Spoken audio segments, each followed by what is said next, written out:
मी gym वरनं आली, शेक पिली, कपडे चेंज केली, तरी आई साहेब काय घरात आलं नाही. तर बघू कुठे गेले तर नेमकं. आई साहेब काय इकडे येऊन बसला व? तू गेली जिमला जाती, मग मला घरात करमत नाही. झोपली घडीवर. जेवला का नाही? जेवला नव्हतं. जेवायचं ध्यानात नव्हतं. झोपली तू तरी म्हणतच होती उठून जेवण कर. हे तू जाताना काय म्हणलेली मला काय कळ नाही. उन्हानं कपडे आहेत ते काय अजून? कपडे ते डोकं जर एवढं दुखायला लागले का नाही उन्हानं, हे दुखतंय सगळं उन्हानं. म्हणून म्हणलं थोडं तेल लावावं जरा. तू बी लावत नाही तेल, मला लाव म्हणलं तर. कधी म्हणला तर का मला हो? लावला काम असतं होत घालावं. नाही तुझं पुन्हा जिमला आणि जायचं आणि यायचं. काय करावं? कपडे धुवा आता. धुती का तेवढी? धुते राहू द्या. मग आता तेवढी कपडे धुवायचे, ती तेल लावून इचरलं का जरा. लय हो कसलं झालंय बघ, डोकं लय दुखतं इथं. दुखतं उन्हानं दुखतंय व.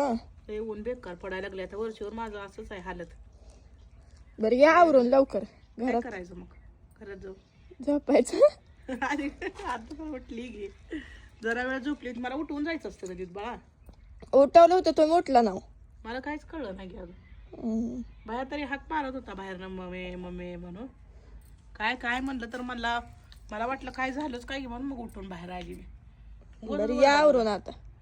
आली एवढी कपडे धुती मग आली.